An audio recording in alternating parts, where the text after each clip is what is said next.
Okay. And I have given you my consent. Yes, good. Consent is the only thing that matters around here. Fleeting Thoughts podcast is on. Officially Go and live. go and go. Live as of Saturday, July 17th at 9:47 a.m. Oh, it's Saturday, isn't it? Weird. It My week has gone, is. it's just been super busy and like crazy schedule. And I worked for like 6 days in a row and then had a day off, then worked and then have the weekend off. So I don't know what day it is. I don't know what the fuck is going on. I sometimes lose track of what day it is, like in the middle of the week, Yeah. because my work days just sort of bleed together most of the time. You just Yeah. like get up, go to work, come home, go to bed Mhm. like 2 hours later, and just keep doing it over and over. Yeah, a lot of times you're like, did that thing that happened happen today or yesterday? Or did it happen like a Right. week ago? Like that one thing that we all know about. Mm-hmm. We just start living these humdrum existences on our slow march to death. Yes. Yes. Yeah.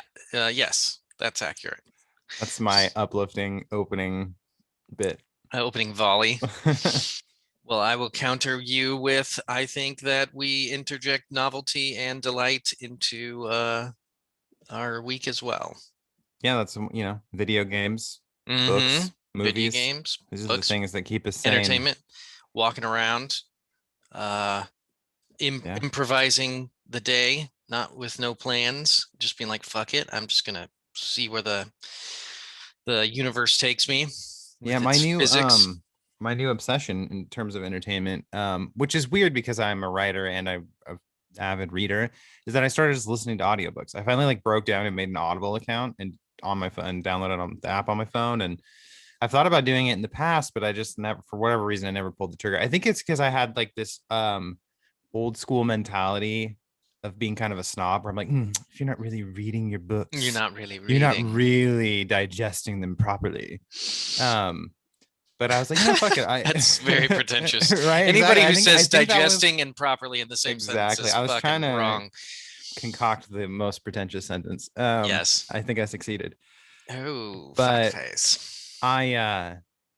I've been listening, like I listen to like a lot of podcasts, but lately I've just been annoyed with them because I listen to some video game podcasts, some podcasts about like serial killers, like just random different things. No big And deal. and I was just hitting this point where I was like, every week these episodes are just they just feel the same. Hmm. Like especially like the video game ones, it's like everybody's talking about the same shit over and over Yeah. and over again. And then I had this like not really an epiphany, but this thought. I'm like, why do I care what these people are Yeah. talking? Like, Yeah. why do Yeah. I Yeah. care what Why they're am I saying? Like, listening to all this I care bullshit? about is I just want to play the games that look interesting to me, and then Yeah. maybe ruminate on them a little bit internally, and then move on with my life. So I was like, I don't know why I'm like listening to these people talk about the same news stories and Yeah. shit over and over again. And it's same with the serial killer podcast, which is a great podcast, but then you start to realize how similar all serial killers are. They're like, oh, they usually had a Yeah. rough childhood that broke their brains in some way, and then they grew up and started murdering people in various Yeah. Yeah. ways. Yeah. And so, And nobody likes that. And then we yeah, try to catch them. so it's like it was interesting for a while, but now I'm like, I'm all these serial killer stories are starting to blur together because they Yeah. all have like Yeah. Yeah. very Yeah. similar trajectories. And so I was looking at Audible and like, I should just as a way to just get to like enjoy more stories every year. I should just start listening to fucking audiobooks instead of wasting my time with all these other like podcasts and stuff. And Mm. so I started doing that this last week and it's been fucking awesome. Like Yeah. just it like kind of helps disconnect from the world a little bit more. And just enjoy. I've been able to enjoy much more stories than usual because it's sometimes it's a little tricky finding time in your day to read if you're like constantly on the go. And so now it's like I have a way to listen to Hmm. books while I'm walking or working out and doing all these other things. It's been awesome. I've already listened to like almost 2 books this week just because of how much because I go walking on all my breaks at work. So I spend maybe an hour and a half of my work day just outside walking around. And then, I work out every morning. I got my 20-minute commute to work and back. And so it's like over the course of a day, I get, 3-4 hours of Wow. being able to just like listen to audiobooks. And so, yeah, it's been Yeah. awesome. I had an Audible account, or I have. It didn't go away. You Mm-hmm. don't. accounts don't go away They just never, because you yeah. don't use them. I have not, and I think it's owned by Amazon now, so it's kind Yeah. of all connected. But I had not Audible account, and what's nice is that every month they give you essentially a free book. Yeah, So which is even if cool. yeah, even if you don't want to spend extra money, you can always at least get one in. And I used it fuck tons. I listened to all the Potter books on that. Hmm. And I listened to a lot of like philosophy lecture type stuff, not lectures, but like written works through Audible, and yeah, all sorts of books. And then I think I got kind of where the I couldn't. Oh, I think I was listening to the Dark Tower series, and I took a long break, and then I couldn't get back into it, and I got frustrated, and I forgot what was going on. I didn't want to have to re-listen to like hours of the book. The same thing happened with Atlas Shrugged. Is it's like 8 part, like 30, 40 hours or something, and I was like, I can't stick with this. It was too long. Yeah, I'm using it to listen to some of those more dry books. Like I have Yeah. Bram Stoker's Dracula and Mm, Mary Shelley's Frankenstein, like these kind of older classic novels that I've always wanted, I've just never read, or I've attempted to read them and they're just sort of dry, and so you get bored while you're reading them. And yeah. it's like a good, they're good to listen to, especially because if they have a good narrator Yeah. reading it, they can kind of bring it to life better Hmm. and make it a little bit more entertaining. And so it's a good way to like sort of enjoy those old stories without having to sit there and like read through this very dry text. Yeah. So it's been nice for that kind of stuff. And I've been using it to just like re-listen to books that I've actually already read, but instead Hmm. of taking the time to reread them, I can just listen to them now and kind of relive the experience. So it's In been a really slightly cool. different way. Yeah. Yeah. The if the narrator sucks, it's like impossible. Hmm. I think I downloaded a couple that were like the narrator was just super boring, and I was like, this ruins the whole experience. Yeah, some of them are very sort of flat and monotone as they're reading it, and Hmm. then they kind of animate a little bit more when they're reading dialogue. But for the Yeah. most part, it's like this very humdrum reading, and Yeah. you're like, ew, this you're not really pulling me in. I'm not expecting you to be like excited and animated the whole time, but Jesus, Yeah. put some Yeah. energy into it. Give it a little inflection or something. The Harry Potter ones done by Stephen Fry are like fucking amazing as Yeah, far as Vanessa's been listening to entertainment those value. over like the last couple of months, and she's on the last book right now. And Yeah. he's a great narrator. It's He like does ridiculous. a great voice for like each character that's Hmm. somehow like different for each one with it, Yeah. which is impressive with how many characters there are in that story. So Yeah. but no, yeah, his narration's great. I have a bias towards the narrators that have like that British English Hmm. accent because they just Hmm. sound more sophisticated, you know. Well, and they usually enunciate really well, Mm-hmm. and I don't know. It's interesting. Yeah. It Well, works that's out like the pretty well. key is the readers who sort of take their time and just read it almost at a casual pace and really enunciate, because there's some of the books like they give you the runtime and it's like, oh, this, it's like 9.5 hours. And I'm like, dude, I read that book in like 3 hours. Oh, But wow. but it's because they're reading it out loud. So and they're reading it at a slower pace so you can kind of absorb it. Because when you're reading in your head, at least for me, I read pretty fast. So sometimes like I have to force myself to slow down because I'll just like my brain almost starts going into like this skimming mode, if especially if Hmm. I'm reading through like a boring paragraph that's describing like a bowl, and you're like, okay, A you could have bowl. given me a sentence. I don't need a paragraph on this. I get it.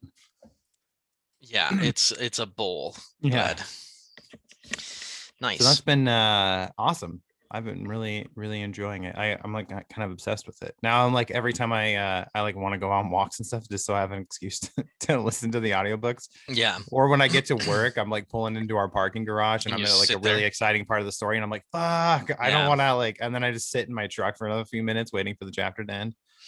Yeah, that's kind of the tough thing about reading is when you're sucked into it, but you like have other shit to do, and you're like, oh, I gotta stop. Like every once in a while, I'll just stop in the middle of a chapter because I'm like too tired to keep reading, and it's Hmm. kind of like I'm trying to push through and just keep finishing that chapter, but Yeah.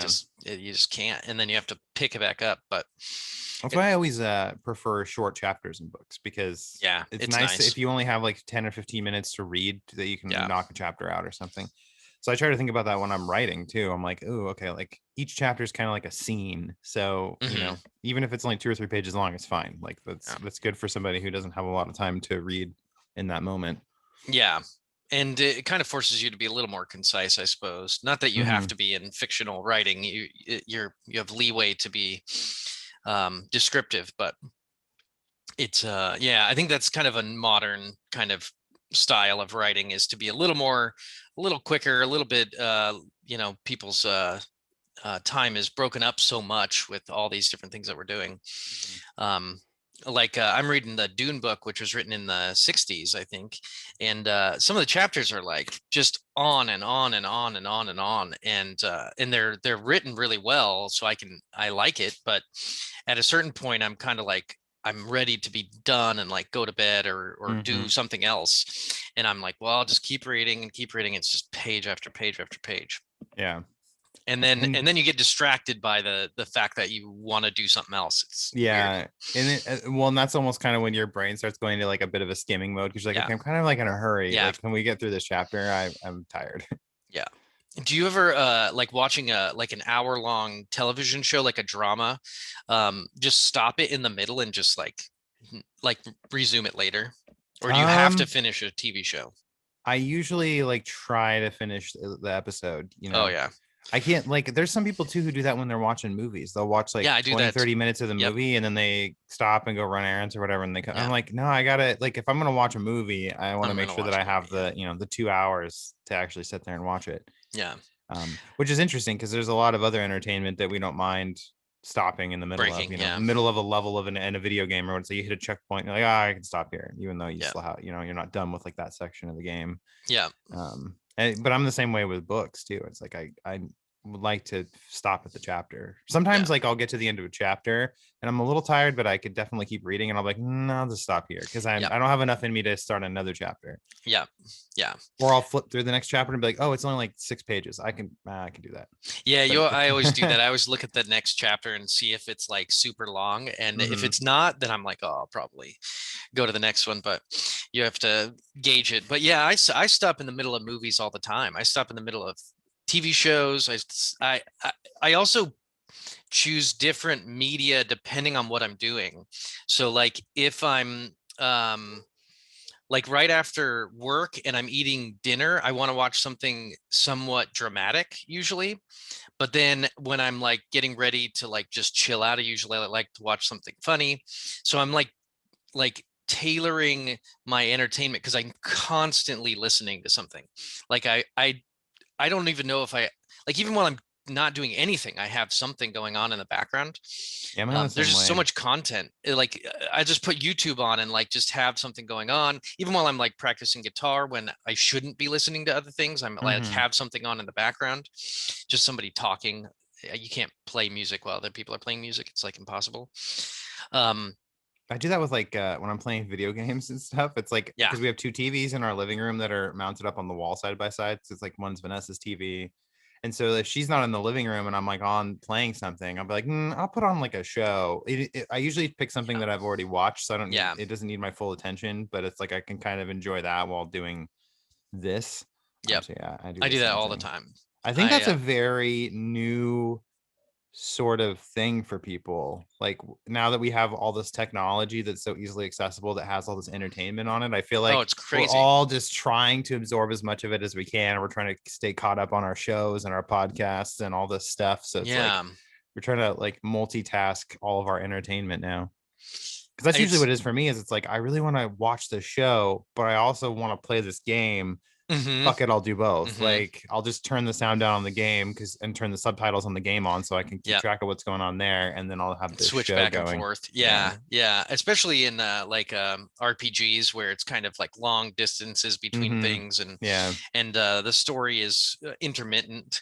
You're doing like Um, side quests, so the plot's like mhm, he's like, if I can read the subtitles and yeah, get the gist of this side quest, that's you fine. just I don't follow the little line on the map, and that too. I don't I need to wonder know if that's why. part of the reason why they've started doing that a lot more. You go back to games 20 years ago, Yeah, they they would didn't just hold tell your you. hand as much. Yeah, it'd Yeah, be like, meet yeah, this guy at midnight yeah, at this place. But it wouldn't hmm, mark it on your map or anything. You'd have to yeah, wait till midnight and then find the, with the directions they gave you. But now everything's just marked on a map for you. And Yeah, most games like you press a button and it'll highlight a little line for you that you Yeah. just follow. Or like in a GTA where it has this big marker that's like Hmm. three-dimensional green arrow or whatever. I think Grand Uh, Theft Auto was like one of the first games I remember doing that, because in Grand Theft Auto, was it four? Maybe it was one of the older ones, but they had that GPS in the like the bottom right corner, yeah, like your mini map. And I remember one of them when I fired it up for the first time, and I remember getting in the car, and then it highlighted the streets the that route. you would Yeah, drive, and I was like, "Holy shit, this is cool!" yeah, Now I don't have to like just because I remember like I think in Grand Theft Auto 3, it would just point on the very end of your little compass, like, oh, it's in this direction. So you would just drive vaguely in yep, that yep, yep, direction yep. until you managed to arrive at your destination. Yeah, I want to say maybe it was San Andreas, but I think it was Grand Theft Auto 4 was like the first one that had the actual like yellow line GPS that just guided yeah. you. Well, and it's exactly like Google Maps. Like it's almost the exact same thing.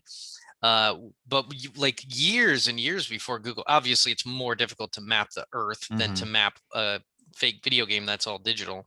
But it's almost the exact same concept, obviously made bigger on your phone, so you can Yeah. actually use it to navigate, not kill yourself. But it's interesting that it was so intuitively like as far as the graphic interface of a map and how to Mm-hmm. follow it live.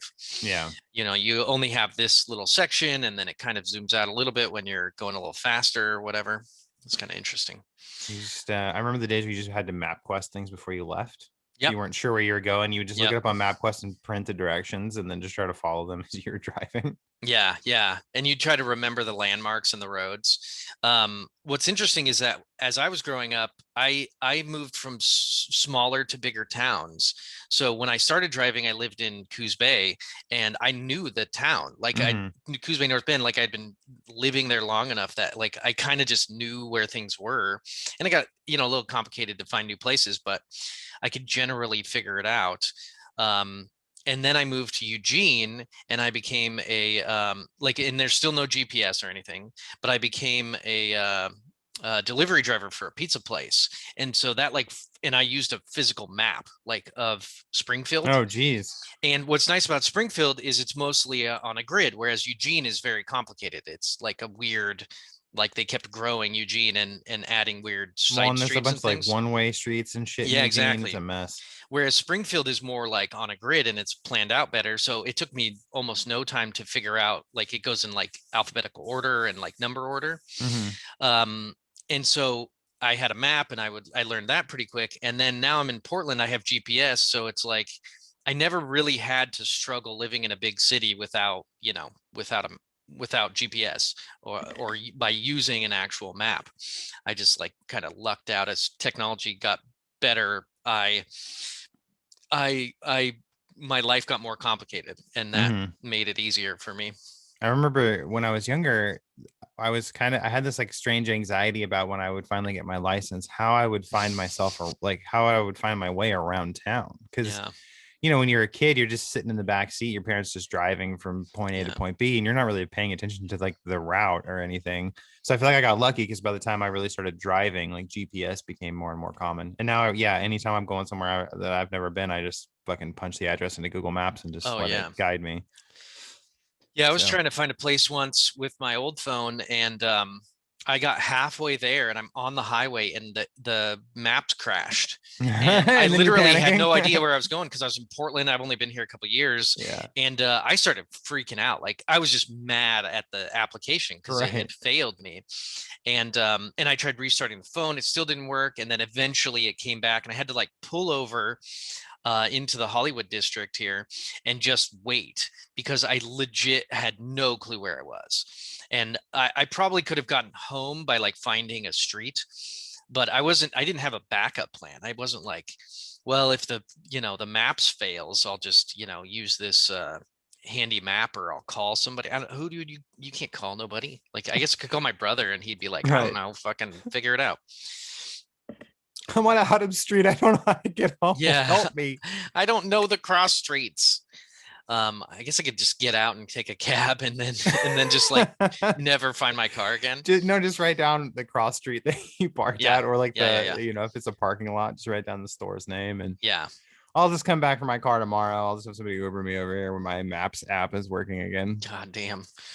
Yeah, it's funny. Yeah, without maps, it would be very, very difficult. So, but I know Portland a little bit better now. I've driven around, at least in the general area that I live in. I can pretty much navigate without Yeah, that's a how it is map. for me. Pretty much, I think the Eugene Springfield area, I'm pretty much good. And there's some Yeah, parts of Eugene that I just never go to, so yeah, I would use them probably maps to go there. But because yeah, for it's the most part, yeah. I can get around just fine.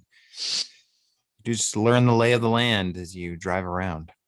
Yeah, you just start memorizing landmarks and be like, oh yeah, I remember. Okay, it's probably It just a makes little me bit think farther that of way. like in the 1800s, as people were traveling across the United States to California.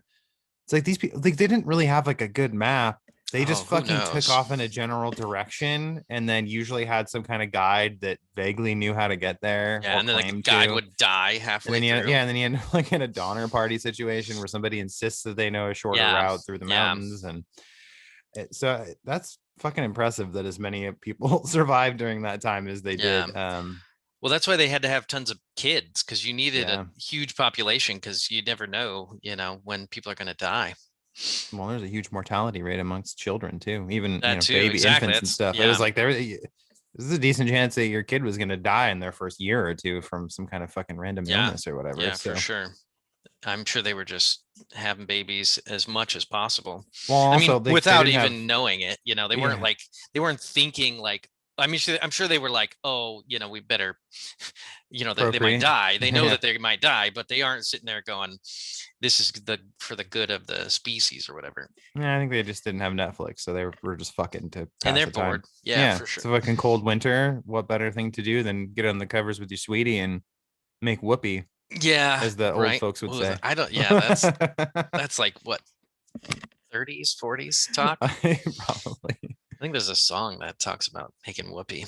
making whoopee. It's funny how there's so many different like ways of saying without saying, certain Yeah, we're just things. uncomfortable with saying sex. Like Yeah. we're gonna have sex or intercourse, Or yeah, as the they proper wouldn't say term. fuck because that was Yeah. really obscene. And Well, yeah. fuck is like there's no love in it. It's more of a primal, just lusty thing. Well, that's our You're just gonna definition of it fuck. for sure. That's how we use it now. That's why it's so um But if it's if it's your lover, then you're making love to them. It's a sensual, but emotional making whoopee doesn't experience. sound like love. I mean, it making sounds like a sound you making make. whoopee was like the 30s version of fuck. I think it's because they were excited. They're like, whoopee, yay, I got to do it. If I was Yes. in the middle of having sex with somebody and they said whoopee really loud, Whoopee. it would be a moment of pause for me. Yeah. I don't think, I mean, I would keep going, It's obviously, like because you don't somebody stop saying halfway yay. through. But yeah, if she was just like whoopee, I'm just like, wait, Yeah. what did you just say? Are Yeah. you okay? Was that a Yeah. seizure you were And then just having a moment she's ago? just smiling at you like you're a fucking idiot. Like all sarcastic. Yeah. Whoopee. Oh, I'm having such a great time. You're like, shut the fuck up. This is not Right. Yeah. You're not supposed to be able to talk right now. We're not, yeah, this isn't really a verbal Yeah. exchange. It's just body Yeah. fluid swapping, really. Yeah. I mean, not even swapping. I mean, I guess it's swapping in one direction. Well, It's not well, exchanging. and like sweating, you're just sweating all over each other. And it's when you think about sex when you're not in like that Ooh, horny I'm fucking thinking about sex right mindset, now. it's a pretty silly thing. You just get naked and sort of flop together, and then Is that right? I don't know. It's trying to, You get naked and flop together. Yeah. yeah, I don't. I don't know. I don't think it's that silly. I think It's funny how it's just irrational your thoughts are too when you're yeah, I having think sex. it's just not a rational. It doesn't there's the explanation doesn't help in this Logic just in flips like right the science fuck out doesn't your really head. help. Yeah. In that situation. I guess if you haven't had sex, it would seem very, very odd. But when you've had sex, you're like, oh, I get it. There's a Yeah, it's like thing going after, on. well, and after you come, you're like, and then your rationale suddenly settles back down over you. You're just like, did I Yeah. fucking say whoopee in the middle? Why Yeah, would I say that? yeah. Why did It I felt do so that? right in the I'm so moment, but sorry. I I'm have no so idea why. sorry. I didn't mean to do that. But it's funny because it's like after a while you also do get more comfortable with it. And so you might just kind of like do things that are you're just kind of playing around and you're just like, I Yeah. don't know, I'm gonna joke around right now. And it's like Normally, not I sexy. normally I wouldn't fart in the middle of this, but you know Yeah, what? We've been fuck doing it. this enough. Yeah. I gotta Let's go. see I what gotta rip happens. it real Let's fast. test it. Let's test her out and see what she does. And then if she's like, oh She queefs yeah, on your dick, mm, and mm, and you're like, oh fuck, no, I didn't want that. now That's you not the started right like a whole reaction. new Yeah. Oh, great. Now she has a fetish, and I have to fetish. fucking Yeah. keep going. This sucks. What's your fetish? Ripping ass right in the middle. I That's just fart right in her face. I I can't guarantee get that's a there. thing, and I don't want to watch it on TV. Oh yeah, there's a thing for everything for sure. What I don't like, this is what I don't get is pissing. I don't like it's pissing is the least sexy thing I could like one of the least sexy things I could possibly think about. Well, Like that and shitting. it's not It's like interesting. Well, that's it's not your really body. common. I don't think that's Yeah. super But I common, just but mean I like think both of them are like it's your body removing waste. It's not like but you're pissing comes out of your dick, and I think Mhm, that's partly why it's sexy for these fetish people is mhm. because it's kind of like squirting or something. It's like this fluid and you can revel in it and stuff. And it's not like that bad to do. It's not, you're not going to Mhm. get really sick necessarily. Although, Well, yeah, just don't um, drink it, you know. If yeah, it and touches and your skin, pee you'll be is not fine, but like people just think take a that pee shower. is like has nothing in it. It has all sorts of stuff in it because your urethra has Yeah. bacteria in it Well, it's like a potentially. So cleanser. It's a sterilizing, it clears, you're not only is it removing your waste, but yeah, it's like well, and clearing you your urethra and yeah, everything if you have out. like So dirty, you know, mhm. pipes or whatever. Anyway, I just I Well, think because like that they yeah, recommend like women urinate after sex to help prohibit them from getting like urinary tract infections and stuff I because it think helps clear that's the almost yeah, mandatory.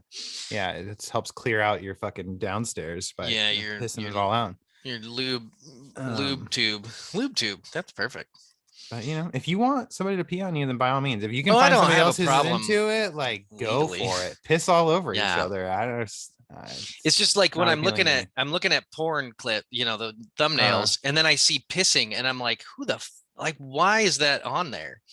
Or yeah. foot stuff. It's just totally uninteresting to me. Your Oh feet are yeah, not with like the foot, and sexy. she's like jerking some dude off with Yeah, her with her feet, and foot. I'm Like, like, why? did she wash her feet before? Or she just Your got like, feet are not uh, yeah, dexterous. it's They're not. like, what are you doing? At I mean, least I with a guess, hand, there's like grip strength, you and take like what you you can hold it can different get, but ways.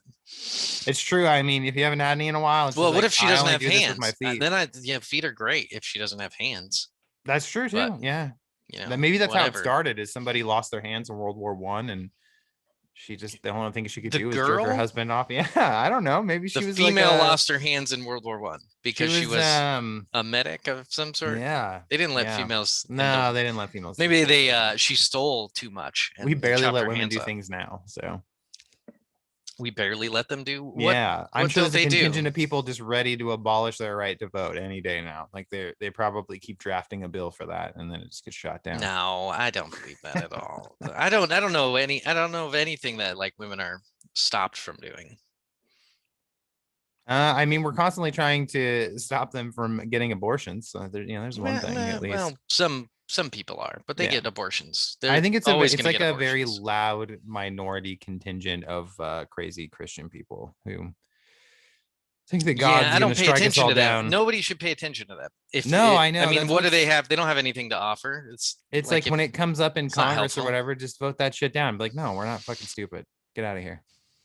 Yeah, I don't It's know. funny how many of those things get widespread attention because people who are opposed to it like go crazy about it. And it's like if you guys would have just ignored it and not reported on it, then nobody would fucking know that it was going on, and it would just live and die in its own little congregation off somewhere in the South. So generally speaking, Yeah, I don't know. but there's a lot of times where there's people like like neo Nazis or something that I'm like, I would have never known who this person was unless this like CNN didn't fucking write 3 articles about That's him. yeah, It's for like sure. Like it doesn't represent a like significant thought group. Like it's just a sensational thing to put on the news. mhm. Well, that's why they do it. It's just, Yeah. oh, crazy neo Nazis are making a huge comeback in South Carolina, and you're like, what? And then you click on it, and And yeah, there's there like you go, you're four reading it. dudes. Yeah, like Four four dudes guys does working out not of make a Lucky's a Tavern scary or situation. something, and Yeah. one of them's only got one leg, and he's mad because he didn't get all of his military pension from his time in Iraq. So he's trying Yeah. to bring down Obama, who is black, and so that's why he just doesn't like all black people now. That's What? Well, that I makes was gonna, sense. I started it. And I was like, I'm just gonna go down the rabbit hole for a Yeah, let's minute with just this guy, create a with this character here. made up guy. Yeah. This guy here, who now you got to justify his racism, but you're not going to do it based on tradition and history. You're going to do it based on a new situation, which is Obama. Yeah, yeah. Yeah, And he because doesn't. It's not Obama was in charge when intractable. he was in Iraq and he got But fucked that's almost over. like, well, I mean, the racism part doesn't make sense, but being mad at the guy who sent you to war is kind of Yeah. rational thought, not to blame it on him being black.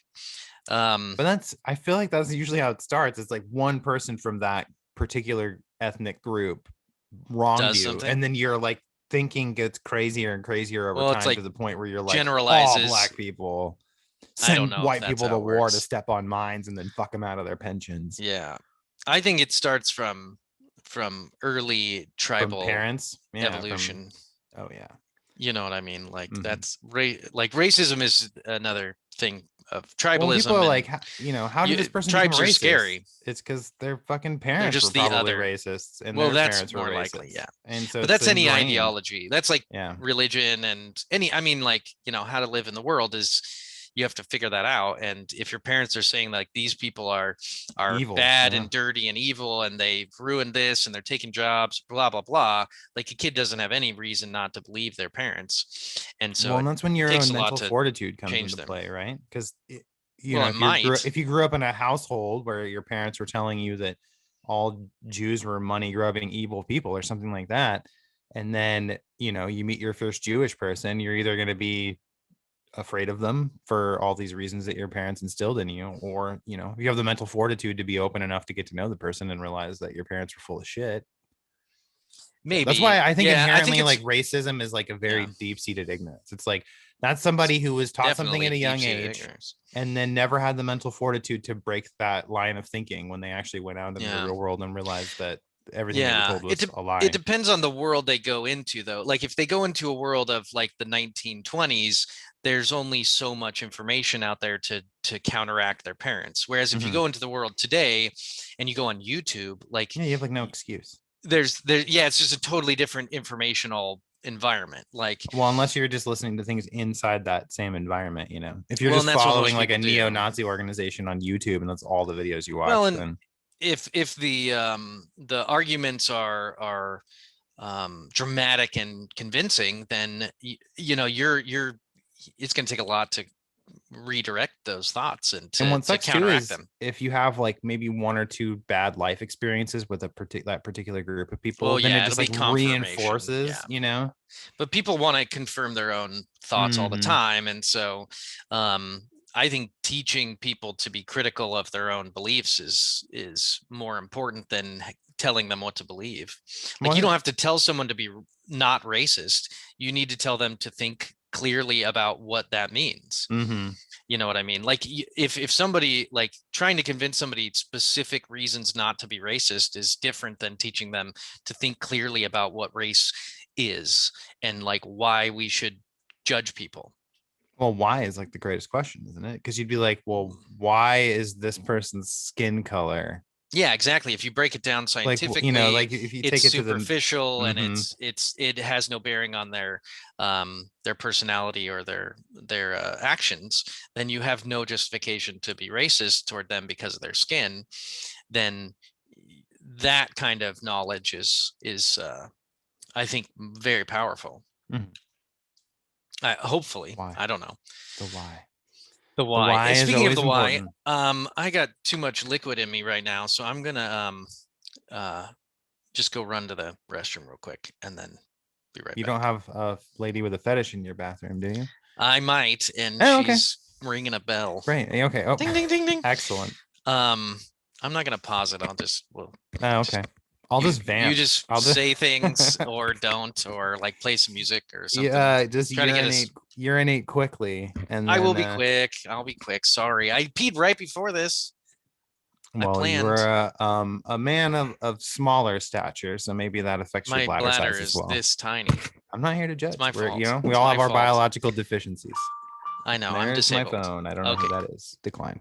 Decline. The spam call. Da, da, da. And all right, so Joseph stepped away to use the restroom. So it's just you and I listener, or you and I, viewer, if you're watching this on YouTube, which isn't it strange to be like, who pulls up YouTube videos to listen to podcasts? Like, you guys shouldn't be taking the time to sit here and watch us just stare into our webcams and talk. Like, you can just listen to us on the go, you know? If you're thinking about sitting down to watch a YouTube video of us chatting, I would counter that and say, you know what? Download an app, Spotify, Apple Music, whatever. We're pretty much everywhere. And just listen to us and go outside for a walk, you know? Get a little exercise in while you're enjoying our conversation. There's no reason for you to just sit at home on watching a YouTube video. But ultimately, it's your life and you got to choose what you're going to do. So if that's what you want to do, if you really are passionate about watching this on YouTube and you just want to sit there for like an hour and a half to 2 hours and just stare at mine and Joe's faces while we're chatting back and forth about fucking whatever, I don't know. We don't really plan these shows out that much. It's sort of a week to week, you know, sometimes we'll have a topic going into it. Sorry, I digress. What I'm getting at is that I encourage you to do other things while you're listening to us. um, there's no reason to dedicate 100% of your attention to our conversations. We all have busy lives. We got a lot going on. A lot of us work full time. Some of us work full time and a half. You know, a lot of you are paying rent for a 1 bedroom apartment that's like $1,500 a month. And, you know, you got to work a job and then a part-time job to afford that. So, you know, don't be afraid to just listen to us while you're doing other things. Sorry, I Oh, was are you recommend talking to people? I was on a diatribe about how I find it weird if somebody's actually just sitting at their computer or pulling up their YouTube app and actually Yeah, just like sitting there watching focusing us on for us. 2 hours. So Yeah, I that was is weird. encouraging them to actually download like a podcast app and just listen to us while they do other things in their life. We don't I need think that's a 100% good of their recommendation. attention. Yeah, just like 80% of it. But I'm have not fun listening to that when I'm you're not even editing later. 100% attending to this. All right, let's get back to this. Sorry, I apologize. I didn't mean to have a body that needs to pee. Um, I Just didn't don't mean it. drink any fluids anymore. Like stop drinking. You know, like you're like that little kid that's not allowed to drink any water for like an hour before bed so you don't piss your bed. I Just did don't piss my drink bed. any. I had to. I have a Like whole recently, or relationship is with this that. when you were a No, I young was gonna boy? say like kids from troubled homes tend to pee the bed longer into childhood. Yeah, serial killers too. Never mind. Let's move on. Okay. So the topic this week, what we're going to talk about is this article that you um, sent me, and maybe you can introduce it. Yeah, so the article I randomly found that I was scrolling through Twitter and this Yeah. article just somebody had retweeted it that I follow, and the article is titled "What if this is the end of the human experiment?" And I was like, that's an interesting title for an article. So, like any sane American with free time, I clicked on the article. Yeah. Yeah. I like how you say sane, but I'm not sure about that. But go ahead. And it's by Umair Haki. I think that's how you pronounce it. I could be butchering that name, and I apologize if I do. It's from like a website I've never heard of. It's like eudaimonia.co. So I am not familiar with this website. Anyway, but the article is actually uh, the gist of it is basically how we are apes, essentially, like evolved apes with very tribal communities, and how like we are just unable, we're hitting this point in our evolution and in our lives um where our own primal way of thinking and tribalism is like being outstripped by a technology where we can't handle the advancements of our technology and how it's attempting to bring us together because we're inherently these like tribal ape creatures. And also how we can't, even though we know that these world altering events are happening in terms of climate change and things like that, how our ape brains just cannot wrap our like their way around that. And so it's like instead of trying to really come together and do something about it, we're so split into these tribal colonies, I guess, and like basically our inability to work together as like an entire species is going to be our undoing, because things in the world are happening because of all the things that we do, primarily climate change, that will ultimately probably result in our demise as a species. And the fact that we'll never be able to overcome that because we can't come together as a species to stop these things from happening, when we could, like, it's possible. But we're so tribal, and we have this like primal instinct to protect only our own, our your families and your friends, and you don't really care about the others because you don't know them. So this is an interesting article. It's not super long, but Yeah. that's kind of like a summation of it. It's just a pretty bleak. I mean, it's kind of a bleak outlook that's basically saying that because we all can't come together as a species, our world's doomed, essentially. Yeah, it was very nihilistic and Mm-hmm. didn't really leave a lot to like solutions or anything. I also it did make quite a lot of assumptions, Oh yeah, yeah. like that there's any kind of negative connotation to being a primate, like we're just primates. Well, what does that mean? Mm-hmm.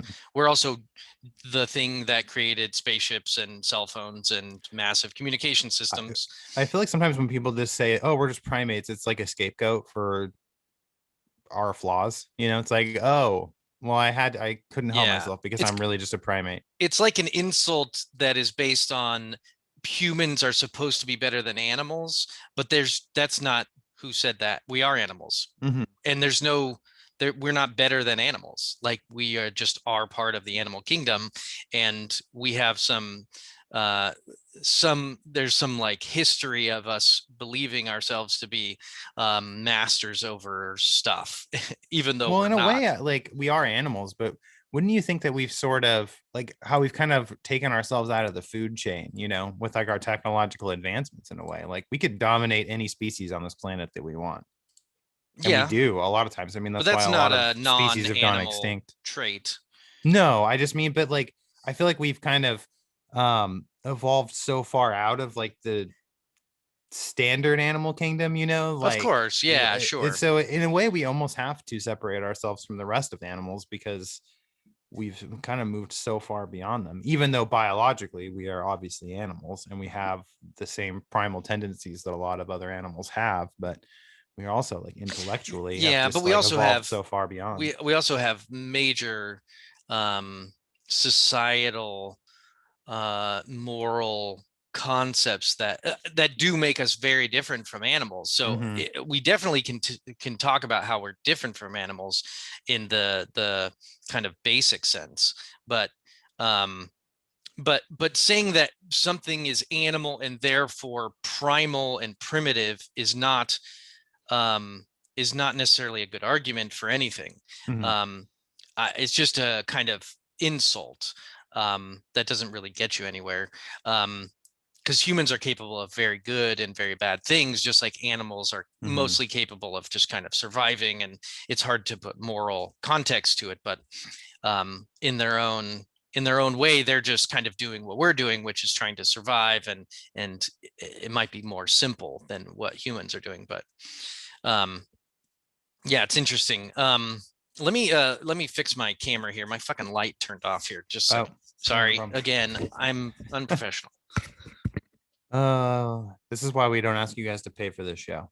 Yeah, right.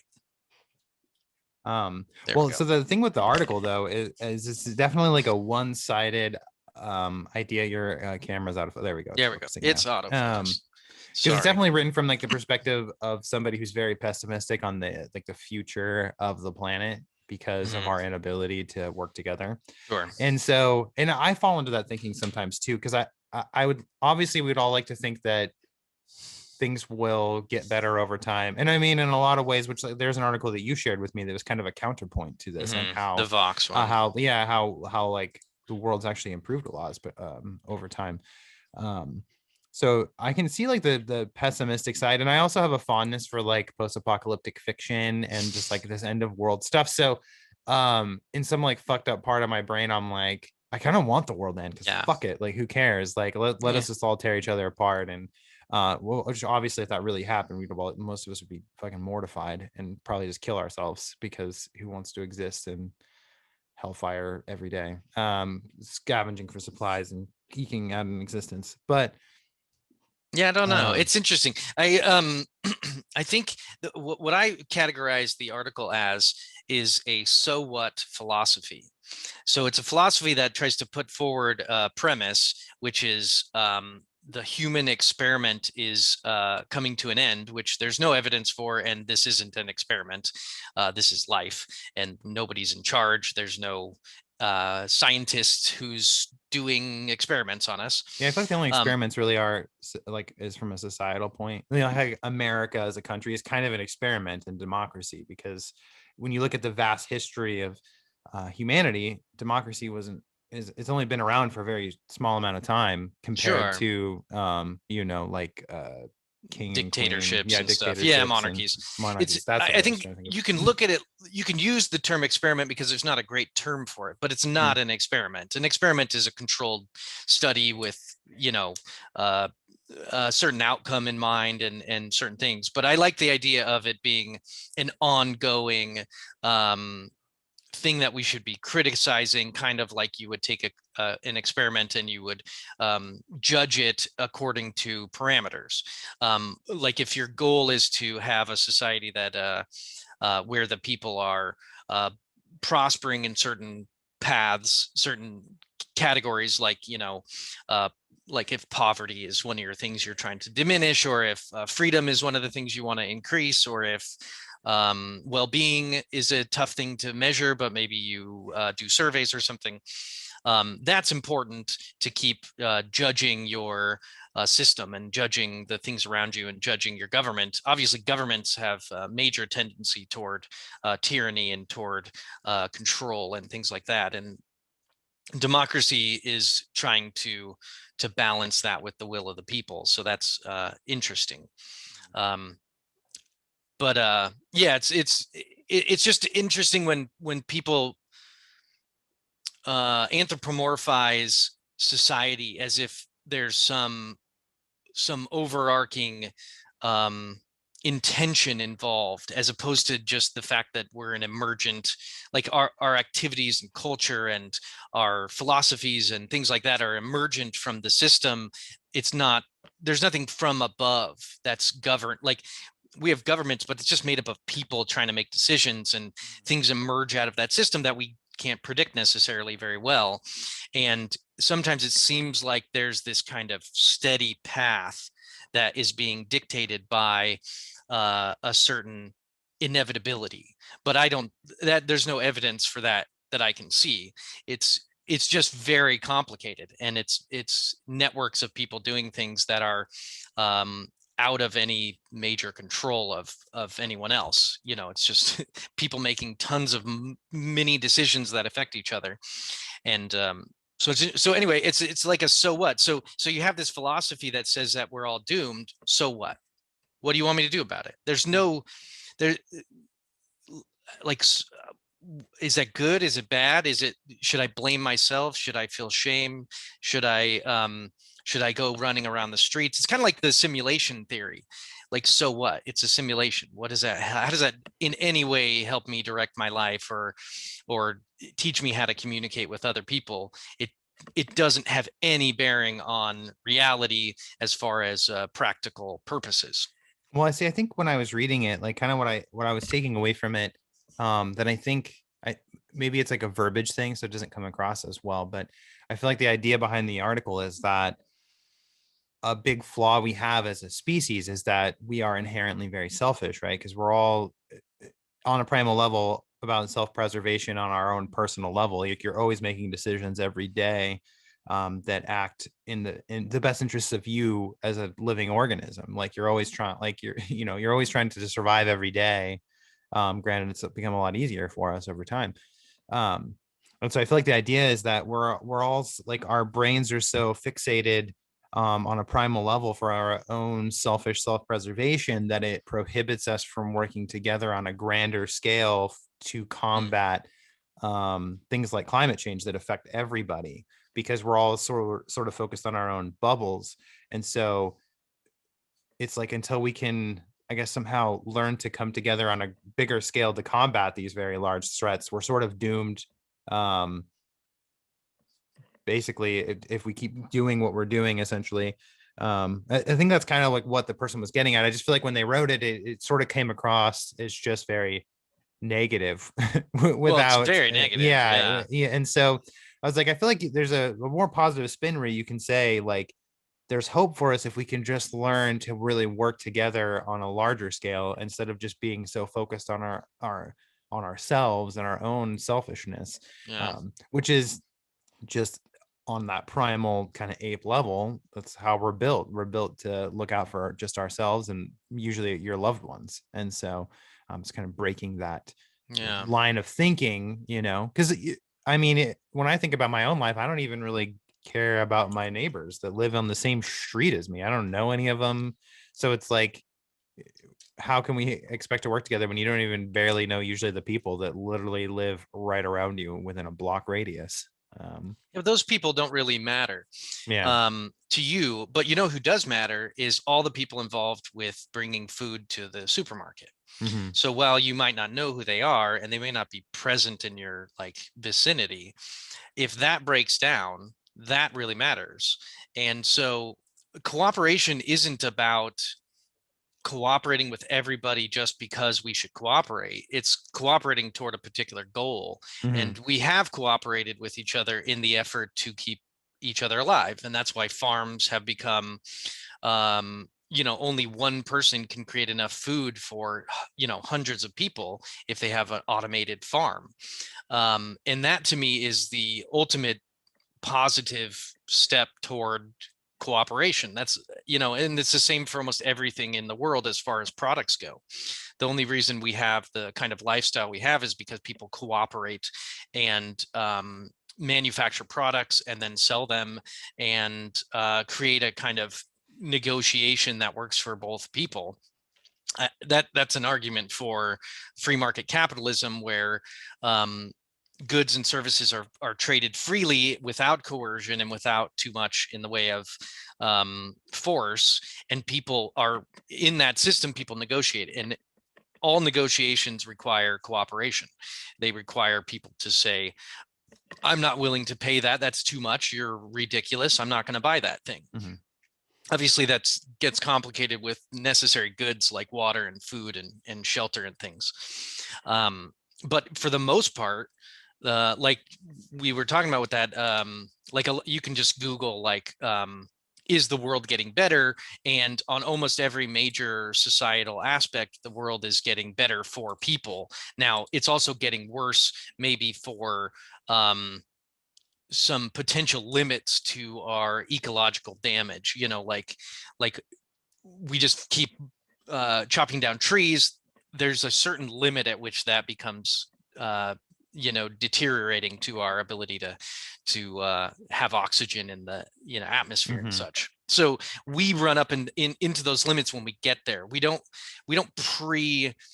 um we don't work like as a Like centralized proactively. intelligent group. We don't have a Yeah. a centralized power structure that just goes, okay, let's plan out the next 1,000 years, and if we do this and this and this, we're going to be able to maintain our trees at this rate, and it'll, we're just, that's where it is kind of like an experiment where we ratchet ourselves up and up and into progress, and Well, and then I we think find that limits, and and then we die, and then we find limits, and then we die again.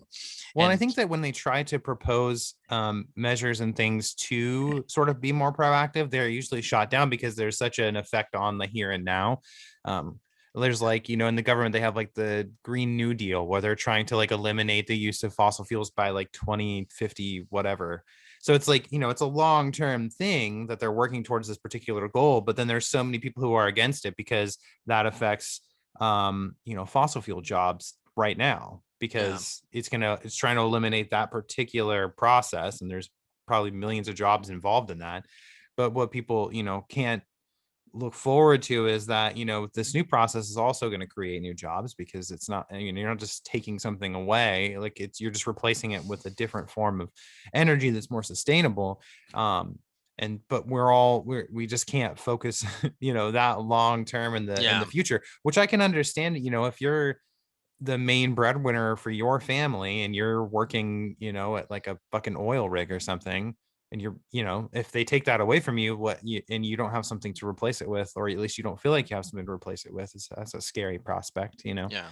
There's a lot of people in like the service industry who are sometimes worried about their jobs as more and more electronic stuff just sort of takes over and becomes more automated. You get more and more self checkout stands at stores and things like that, Yeah. where it's like, um, Yeah, there's a certain chaotic nature to it that is uncontrollable mhm, and sort of deals with um like the reality of decision making. Like, because it isn't all centralized, people make decisions that they think are best in the moment for the future, because as much as we don't think about the long-term future necessarily, we definitely are like trying to predict the future in our actions. And so um it'll be interesting to see how things shake out over the next 50 to 100 years. But the idea that we're just simply going to wrangle control from everyone and solve those problems now that we genuinely don't understand very well, mhm, and that's the only way to dispel the impending doom, is a fantasy, in my opinion. I think that what really happens is um, uh, there are certain goal oriented interests that people work toward as big groups and as individuals, and they are either successful or not. And it's better to limit how much power those things have, limit how much power any group or any individual has, so that their failures have less impact. And so that's why you have to limit government, you have to limit these corporations that can go hog wild with money and ruin things. And you have to, everyone needs to be checking each other. That's why, like, you would care about your neighbor if they started shooting guns at you, right? And you'd have to check them. You'd have to say, either I'm moving or I'm going to shoot back at you, you piece of shit. There's consequences. And that's when, like, if a corporation decides to blow up a mountain and it causes all this horrible damage, someone needs to go in and stop them, or at least, cause some consequence for that action because it's having an effect on other people. But the more these groups get really big, the more their failures have really big consequences. And I think that's a lot of what people tend to glom onto as like human nature. Like, our nature is to like push forward, even if it means destruction, but it also means pushing forward, even if it means success. And like with, the medical industry, it's a major successful experimental type application. Um, and people, especially if you grow up in such a wonderful society, it's easy to just focus on these negative things that are going on, but you're neglecting all the reasons why your life is so easy at the moment, which was the past and people making all these using uncertainty to try to drive forward with their actions, not knowing what's going to happen. You don't know what's going to happen when you start chopping people's legs off, during war, and then you find out that amputating their leg saves their life. It's a cost benefit kind of analysis. I think, like, if you were to come at me with something negative, I would fight you with something positive.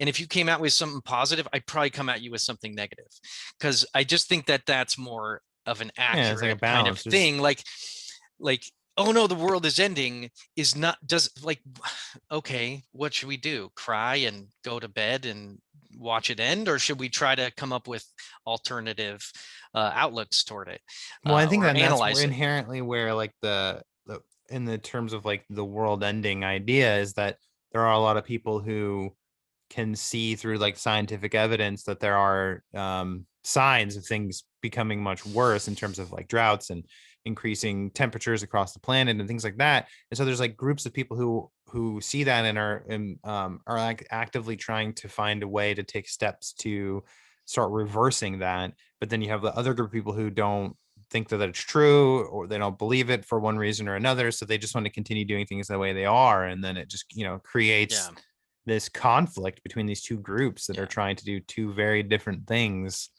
And I think that's yeah, kind of like where like the tribalism idea of that article is getting at, is that we're also set in our beliefs that it prohibits us from being able to work together because yeah. like Well, and we're in just in certain our own. certain situations, um compromise is difficult because the outcomes are so dire. Like you can't really compromise with somebody who thinks that you should be dead because that's going to save someone that they appreciate. Well, oh yeah. There's certain limits to compromise. And when you say that the world is ending or else, like you do this or else the world ends, you're not compromising. You're not saying, I understand your position and let's go ahead and take a measured, um, let's do a measured action that is that we can try and see if it works, and it only has a slightly negative effect on you. Whereas a lot of people just want to be like, okay, we need to end fossil fuels right now or else we're all going to die. Hmm. That's not a compromise, and No, there's yeah. no evidence for that necessarily. We don't know what's going to happen, and maybe we should, and we are slowly decreasing our dependence on it and slowly looking at other alternatives, although the other alternatives are not perfect in any way anyway. So like solar farms and things like that, there are cost benefits to using those. Yeah, yeah. It's that's why it's like it's hard to make a case for something you think is helpful without saying this is the only thing that we can do. But that's just never accurate. It's like, Well, there's never an option that's like completely 100% awesome. Like, no, it can't be. there's there's there's a always downside to cost everything. So benefits. Yeah. yeah, exactly. Like you're saying, it's like, so you have to decide Yeah. if this new solution Just is do the better than the current one Yeah. despite its drawbacks. And Like, it's all based on predictions. We mm-hmm. don't know. We just don't know for sure if our predictions are going to be accurate. But we have a lot of evidence and a lot of science that we can use to work toward it, which I think is why we're as successful in making things better as far as they are now. Yeah. Is because we have like a certain separation between religious mysticism and science, and the way that we use science to like it almost is like fighting science is fighting our survival. And if science works toward our survival, we go toward it, just like we went toward religion for survival before. Because we didn't have an That starts understanding to of, diminish, yeah, but it was helpful. It created cohesion. It community and created yeah. certain explanations. It allowed you to like not go out when it was dangerous. Having concepts of danger around storytelling helps you survive. And now we have concepts that are just more based on um, sophisticated, measured information as opposed to just storytelling. Well, and I think that's why like my outlook on the world, although it can be bleak sometimes because I'm inherently a bit of a pessimist, but like I think deep down I know that like things will be fine because as sort of like concepts from the old world are slowly dying off. Like I feel like religion is slowly going to continue to diminish over time. Like I don't know if it would ever like completely just be gone, but as science continues to just improve and technology, it's like it goes to just show that religious concepts are something from another time that we don't need anymore. And same with like the idea of fossil fuels. It's like as other forms of more sustainable energy are found and improved upon, it's eventually that's something from like an old world that we just will not need anymore. So it's like it's all about kind of evolution and change, which change is fucking terrifying for humans. And more people, some people are more willing to embrace it than others, obviously. But Yeah. it's like I think that's why ultimately, although things can appear very dire, I think it'll be okay in the end because we're always sort of evolving and marching forward. Yeah. And at the end of the day, we are a species that's all about self-preservation. And maybe it'll take some kind of crazy crisis or event to really like get people all on the same page. Look at Yeah. um, like 9/11, which is a strange example, but look at how the country like came together when somebody attacked our country. Sure. You have all these people, America's like a melting pot of cultures and beliefs, Yeah. but everybody fucking came together basically Yeah. with Common one threat. goal in mind to like protect our country. We Yeah. were attacked. Yeah. And so I think that's why it maybe as things continue to maybe hopefully slowly improve, it might take some sort of catastrophic Yeah. event for people to really get on the same page. Yeah. One of the ways that you can judge the way that like the world is starting to come together um, is how many inter-country between country wars are there, and war in general, and the amount of people that die from war has gone down tremendously over the last just 100 years, I would imagine, because obviously World War II was huge, probably the most Hmm. people dead. And we don't have a lot of evidence that like we're not going to have a major war again. But as countries become economically entangled with manufacturing and importing, exporting, then they become more interested in communication, diplomacy, and cooperation.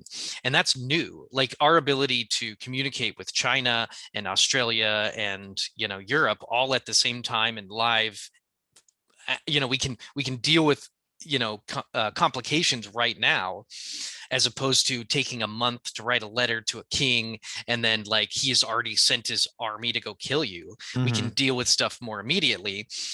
We can fend off miscommunications, we can fend off different things, and we become more entangled economically, which is kind of like why you would have marriage between two different countries, is like Yeah. it gives you a reason to work together.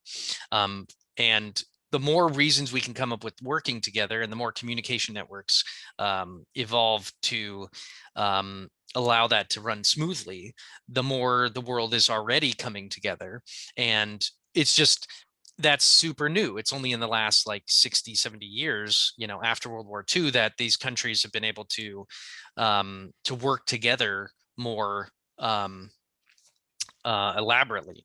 And wouldn't So you, I feel like you could almost thank science and technology for that, I right? do. Because, I think it every day. like countries used to, obviously war a lot more. And a lot of those wars are based off of religious beliefs. It's like your group of Sure. people believe this thing with all your fucking being, and these people believe this thing with all their being. And those are opposing ideologies. So, you end Yeah, up clashing over that. And now I feel like as science continues to proliferate, and it's almost like a universal way of looking at the world through like a factual lens. sure. Like, okay, let's get rid of the mythological stories that we've been using to explain how the world works to us and our dumb ape brains. Now that we're now that we're getting a better understanding, it's like I feel like ultimately science will be the thing that could save the planet in more ways than one, in terms of combating things like climate change, but also in terms of like bringing people together. If we're all on the same page that this is how the world just works on a factual basis, and obviously those facts can evolve as we learn more, and like new theories are proposed and proven, it's like that is like the one thing I feel like that could bring the world together, is getting rid of religious beliefs that are based off of fucking fantasy basically, and Yeah. focusing on what's factually true, which is a tricky thing, I know, because some of that stuff is like cultural, and so that I'm not saying rip people's cultures away from them and science is it, like shut up.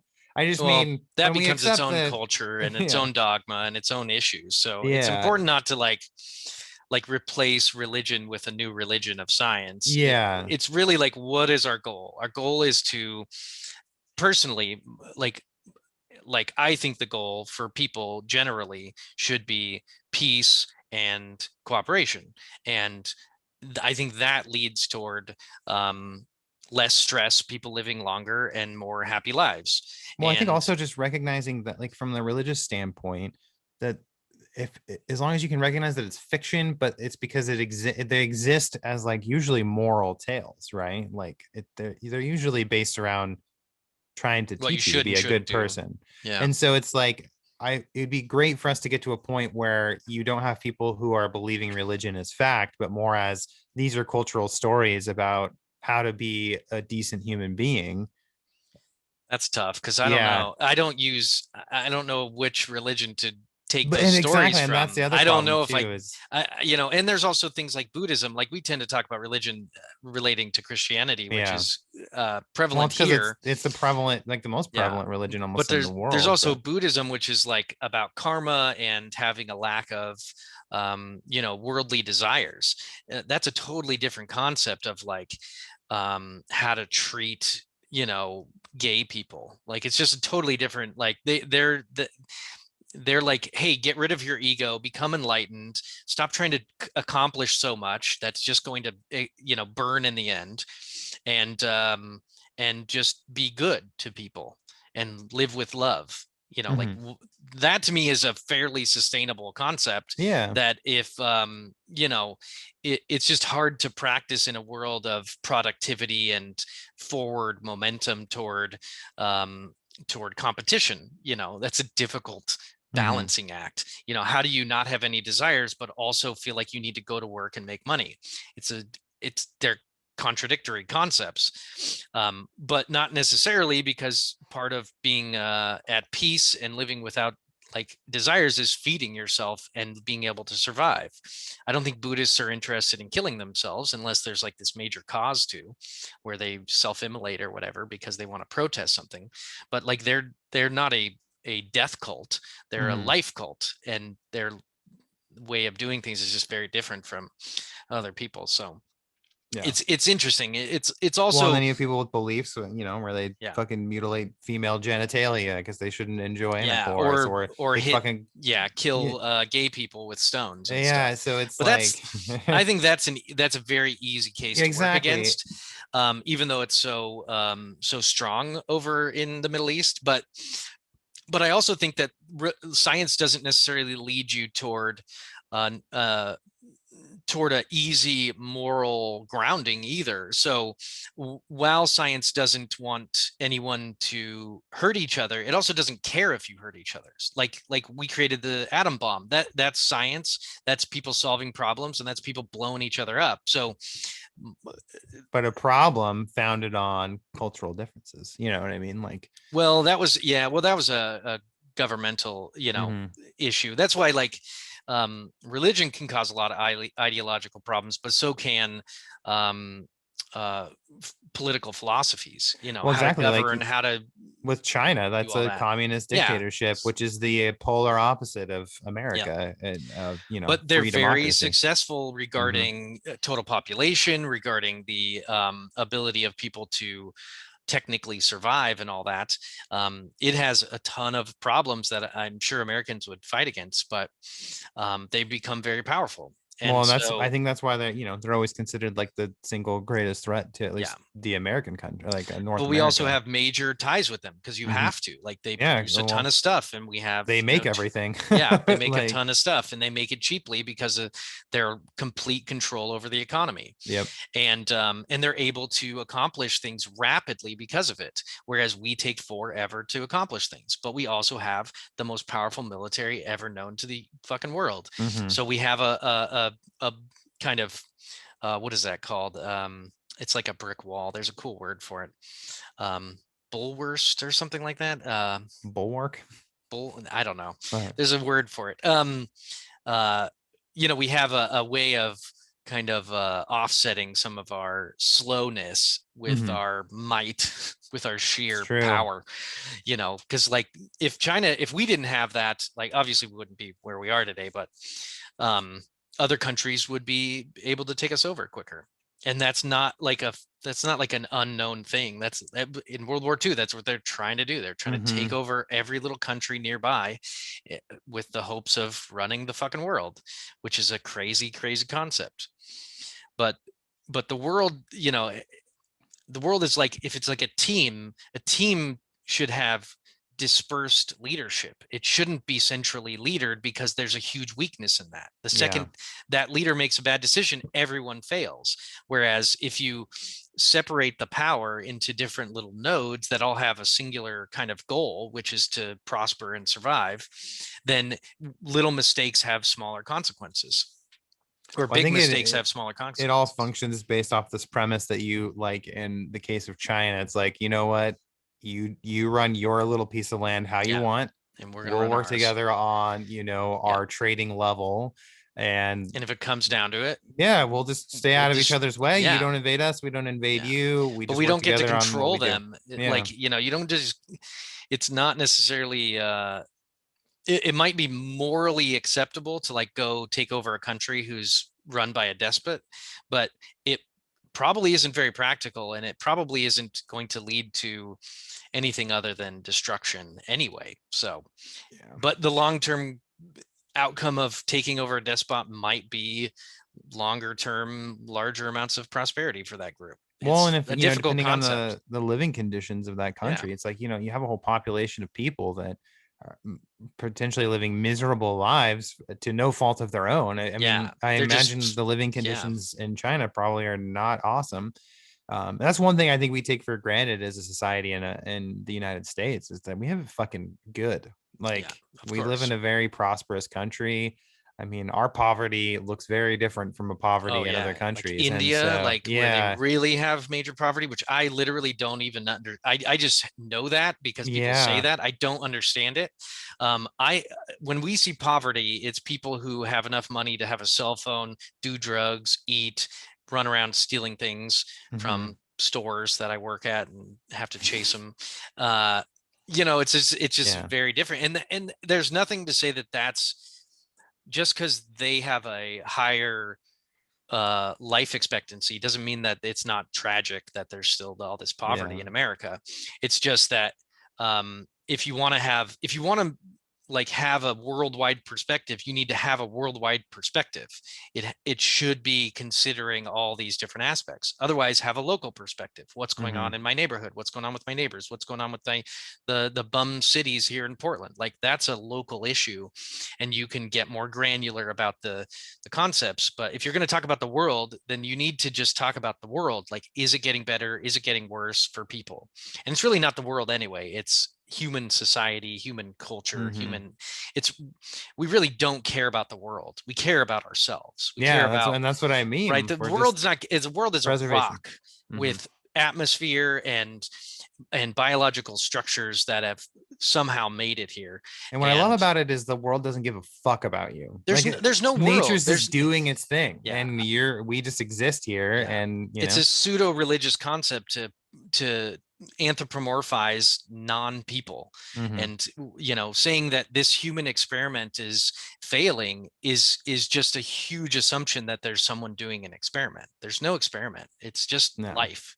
We are And in the ultimately, midst of it. it's going to end with Of the planet Yeah. dying. Like the Well, it's sun going to will end eventually explode. because humans are going to change and Yeah, evolve and go extinct eventually. It's okay. We might have a million years of existence, we or may we not might go have. extinct. We've I only been mean, around, a few 100,000 years. hmm, Other animals have been around millions of years. Alligators are as they were millions of years ago. yeah.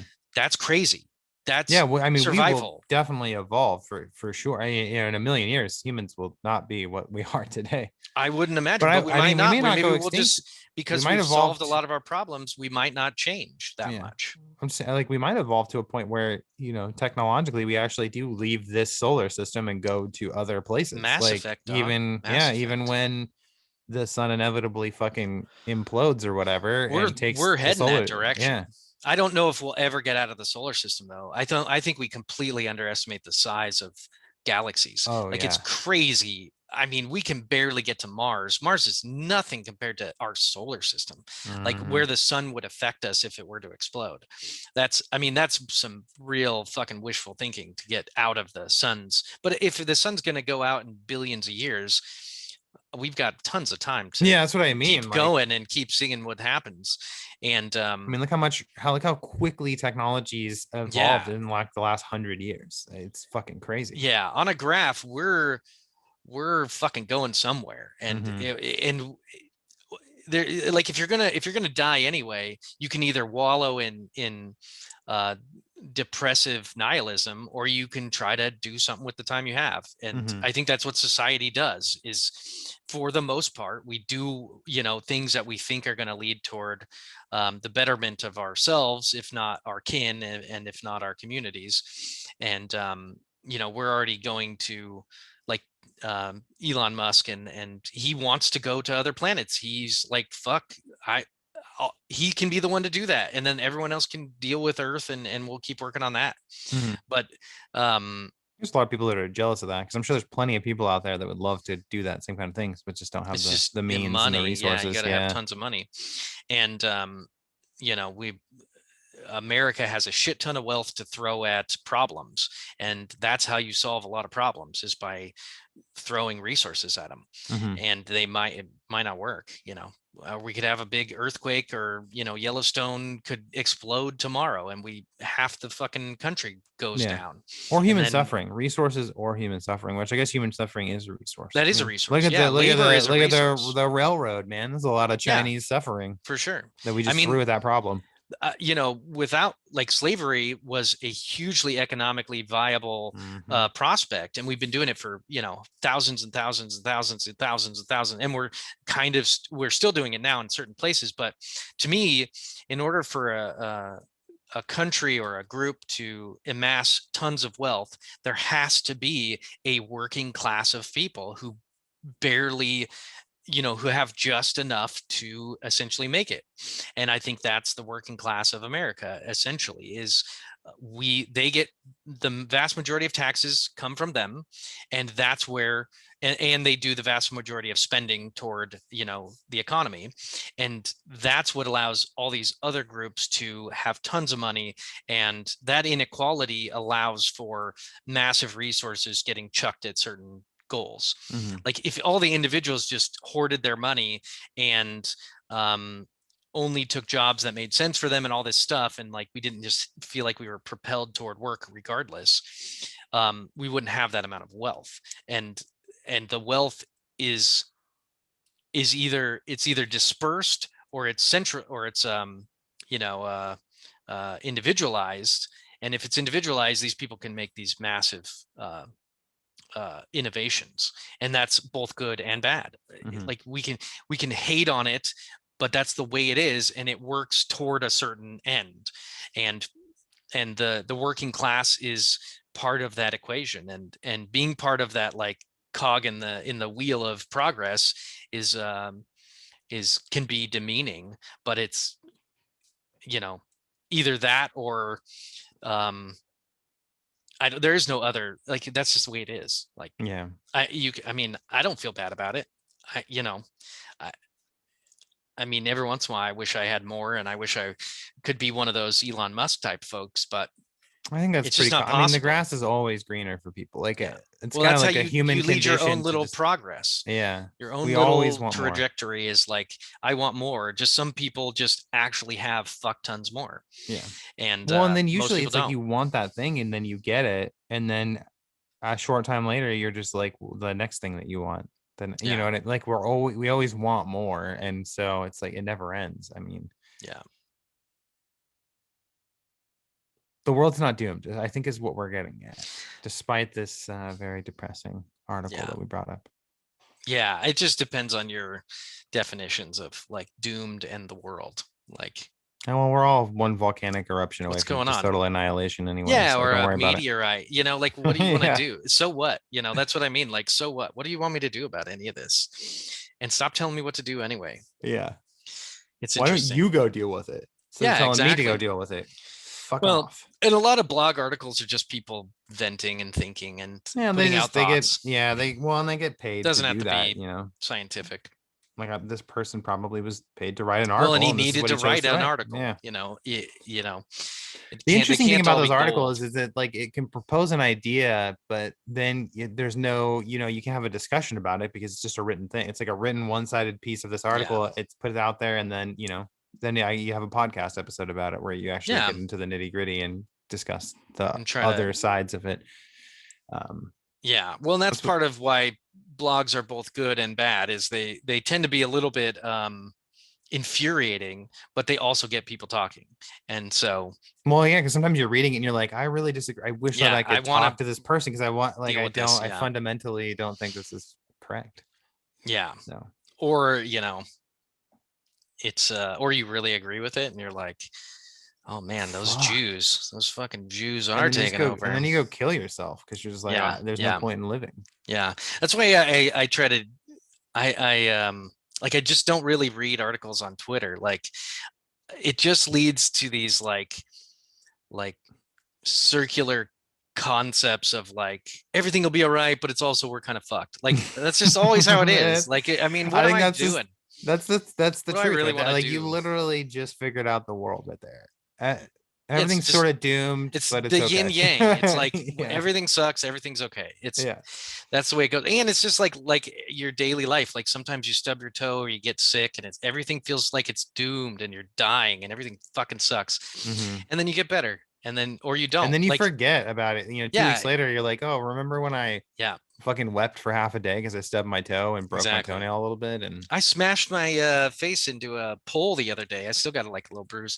You probably can't see very well now, but I got like yeah, a little red here. But just the other day, it was like I just smashed my face. It was, I felt like I was gonna die. I and then thought you I was ruined it, like just concerned. ruined like 2 days of your life, didn't it? Like you just It was dedicated. scary. Well, Yeah. actually, what ruined like 4 or 5 days of my life is I had like you get a cut on the inside of your mouth, Uh-huh. and it just kind of stings all the time, and you Yeah, can't and then eat you on like, that side. yeah, And so I was gargling with cum. I mean salt water. that'll work too. Like Either it's one. both are salty. Um salt water like 3 times a day, and it just was barely getting better. And now it's better, and I'm like, life's better. I don't even care. Yeah, I you just can take it for eat. granted. It's no big deal. It's like how you take everything for granted. You're like, we every day we take Every for day. granted the comfort of eating without Yeah. pain, and then suddenly something happens, and you're like, Yeah. oh, I Yeah. miss the Yeah. days when I could eat without I it know. hurting so much. Yeah. Well, and it's like, should I go to the doctor? I'm fucking dying. Everything Mhm. sucks. What if this never goes away? I have cancer.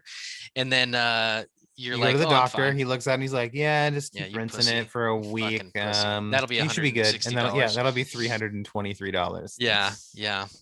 Thanks for Fucking that, fella. ridiculous. Oh Great. man. What's your recommendation Oh this week? well, I have not thought Whew. about it. Oh, I can go. I'll go first Yeah, if go you ahead. need a I minute. gotta think about it. So in the spirit of my recent foray into audiobooks, the first one I listened to, which this is actually partially the conduit to which I decided to jump into audiobooks, was one of my favorite horror authors, Nick Cutter. His most recent book that came out in October of last year, he released it only as an audiobook. So you can't, there's not like an actual physical book that you can buy. And at the time I Oh, was really disappointed because I was like, shit, like I've read all of his books, I own them all, I really enjoy them, I wish that I could just buy this book and read it. Well, that kind of came to a head again recently, and I was like, fuck it, I'm gonna sign up for Audible, and this will be like the first credit that I'll use is to get this book so I can finally listen to it. And the book's called The Breach, and it's a horror novel that takes place up in the Yukon, Canadian wilderness, and it follows like a small town sheriff who discovers a body washed up in a canoe along a river, and basically the body has no face, like it's been like carved out and like the whole head's hollowed out, and so it kind of kicks this mystery off of identifying who. They find out that the body belongs to this like scientist, and the book is all about these experiments that he was running up in this kind of lodge in the woods. And it's sort of like a cosmic horror novel. It's really fucking good. A lot of body horror. Like hmm. if you're not into, well, people who know Nick Cutter, like he's kind of notorious for having his books with there's a lot of gore, violence, and like body horror in them, and this is kind of no different. But it's really fucking good. It's a very dark novel, Hmm. but really good.